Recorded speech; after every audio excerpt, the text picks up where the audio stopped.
Nice shot, Randy. That was fun.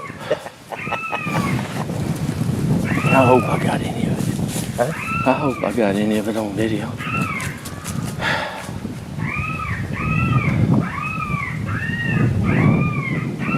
That was cool, Randy.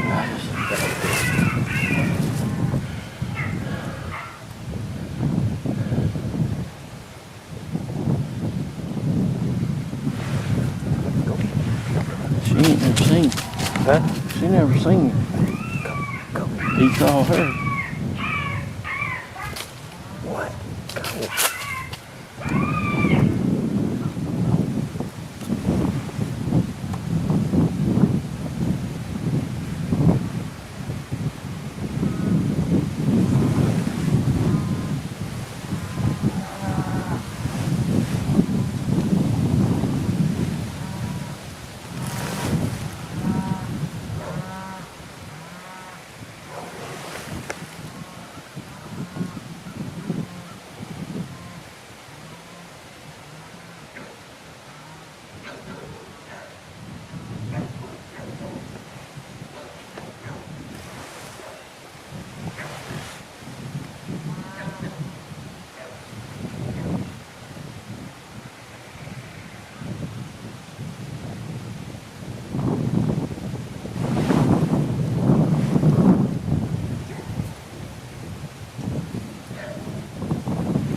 Not there.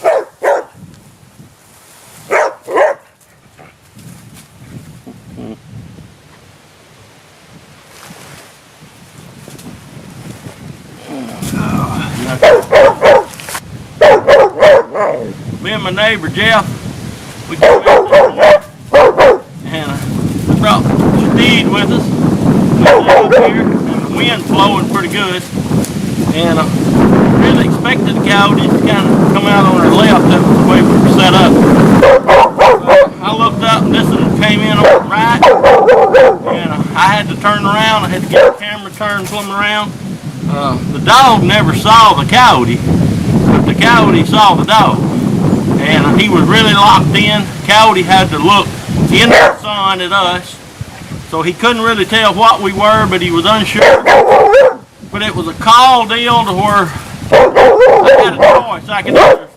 I could either wait on him to come in, or either I could go ahead and shoot him and take him out. So that's what I decided to do. And I hit him the first time and he ran a little bit. I got the second shot on him and he got a heck of a hole in him. He got a big hole. Got a big hole. What do you think about it, Jeff? I love it. 6 minutes and some odd seconds after setting up. Yeah, 6 minutes. And we came right through a bunch of cows. There's been all kinds of duck hunters and everything else around us here this morning. But like I said, the dog never saw the coyote, but the coyote saw the dog, so that's what we're looking for. Nice shot. Nice shot. Yeah, it was a little tough. I was really in a bad position in my chair, but anyway, we got one, and we're gonna go see if we can do something else. All right. All right. Another greasy coyote dead and down. What do you think about that? What do you think about that coyote drag? I like that coyote drag. It's real nice. You don't have to grab a hold of the tail or any blood or anything.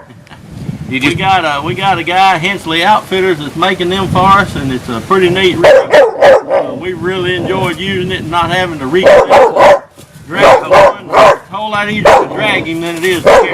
yes, it is. All right. Good job. Good job, Shafi. Yeah.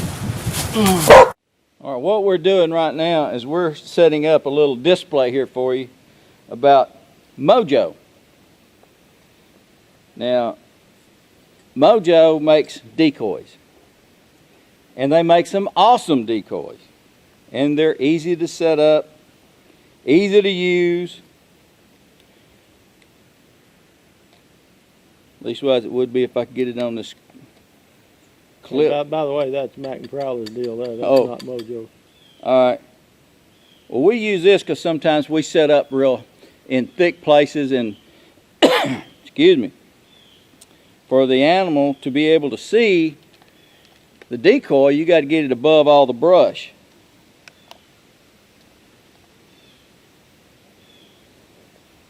The woodpecker works good.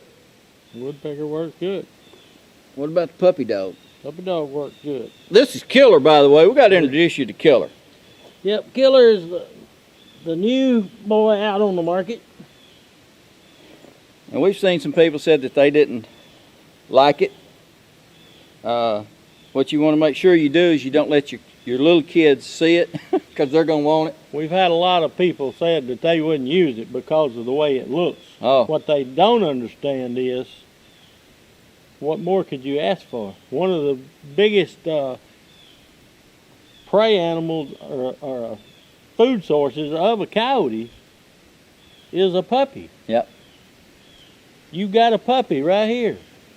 He sits there and he makes noise and he moves, and I don't see how you could ask for anything better. You know,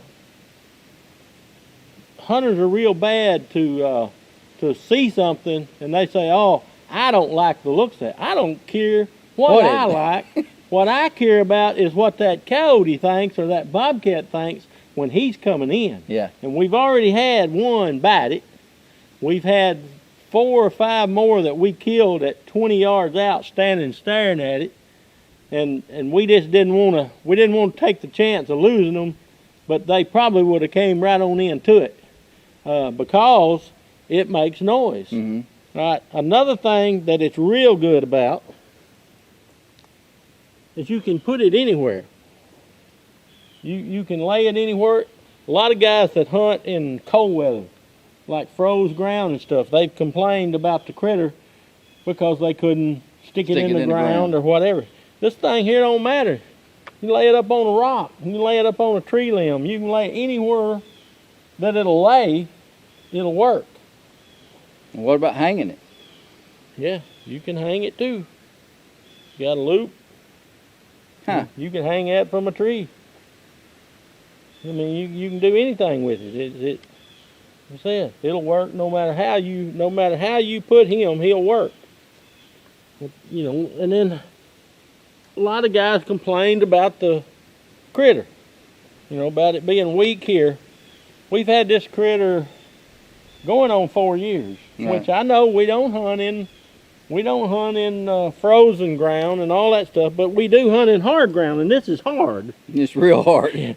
And they came up with this thing right here, which is just a little old stake. You can stick it in the ground, you can beat on it, you can do whatever, and then the critter just fits down in it. And another thing, if you don't like none of that, all you got to do is get some kind of little old simple tripod. It can be a tall tripod or it can be a little old deal like this, and you can actually set the critter down right on the ground just like that. So, I mean, you know, nobody can build anything that's bulletproof. Right. And you know, if you take that plastic thing right there and you go to beating it in ice, then yeah, you're going to tear it up. But there's ways to keep that from happening.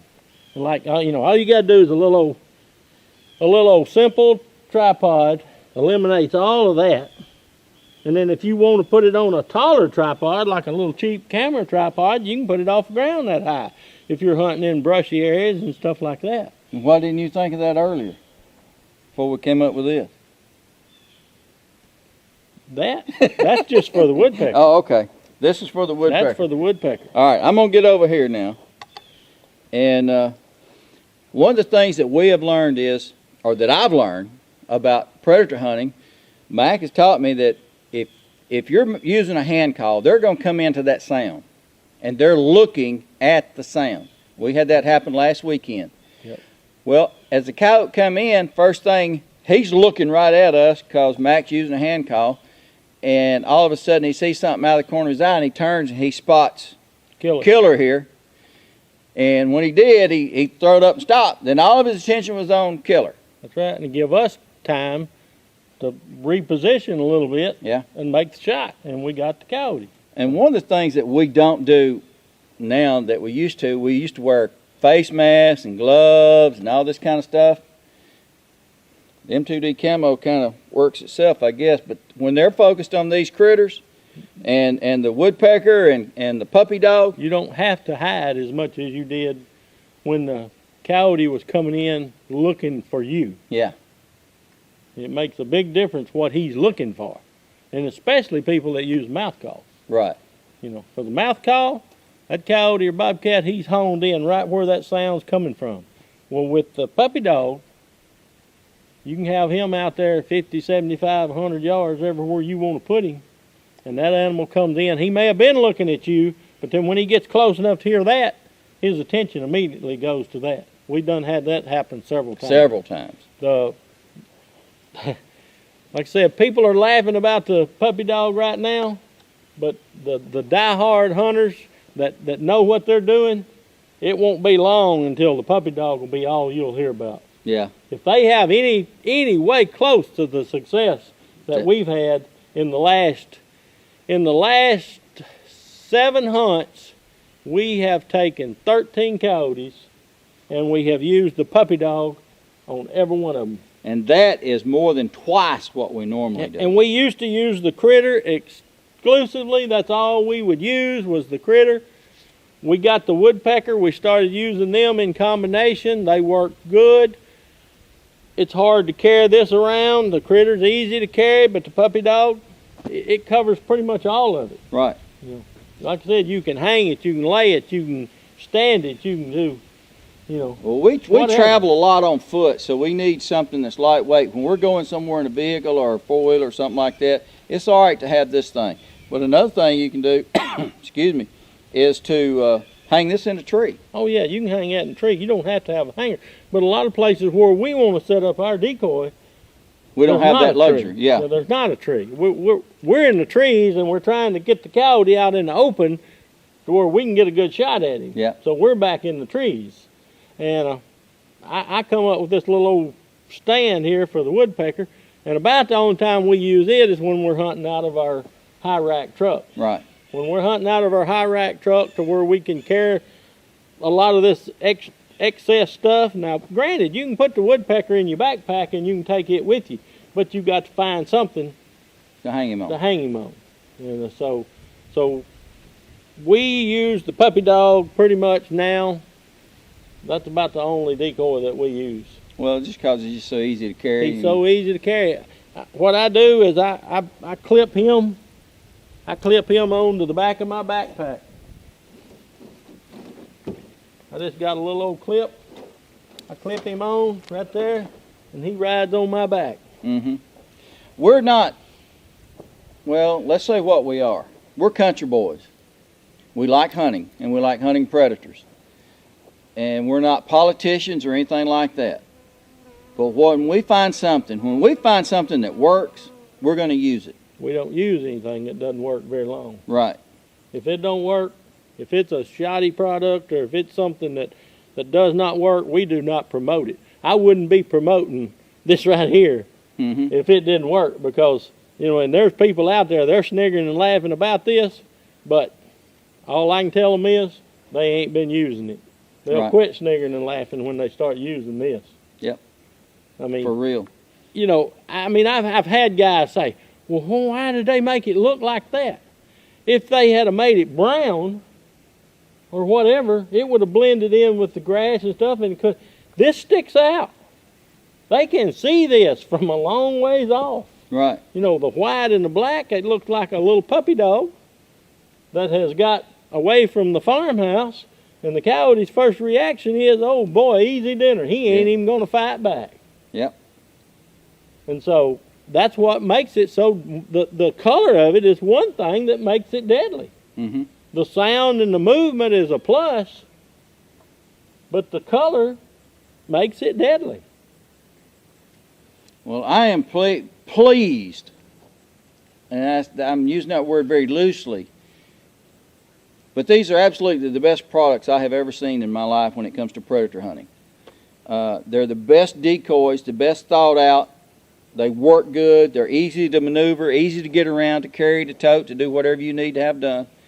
And the quality and workmanship here is unmatched in the industry. So Mojo Outdoors and Mojo Decoys, this is the way to go. If you're going to be a predator hunter, this is what you need to use. Definitely. Joker's Wild Outdoors and M2D Camo Properties are your premier Western big game outfitter. Specializing in elk, deer, antelope, moose, bears, and even those stupid turkeys. If you're looking for a hair-raising great time, give us a call and book your next hunt with Joker's Wild Outdoors.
Shoot him.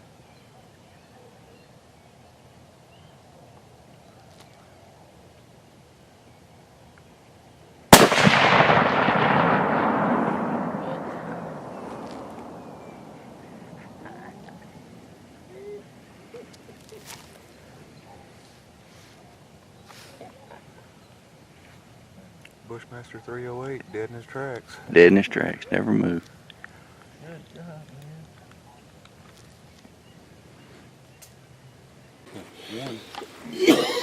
Is that your first coyote? That's my first coyote. First coyote ever or first coyote called in? You need to say something to Chris on the video. One shot, one kill, no wounded. You know, Chris, that's how you do it.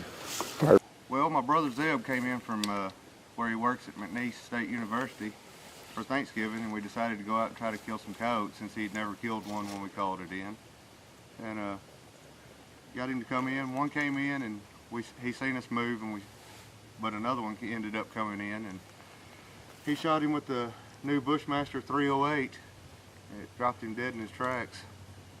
And we're using a Game Tracks game calls, great sounds. Called him right in.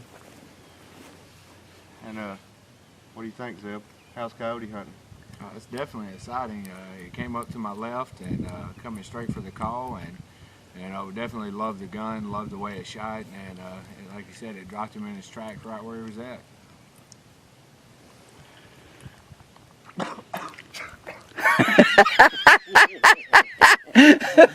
That son of a gun smells bad. You just don't know. That stinks.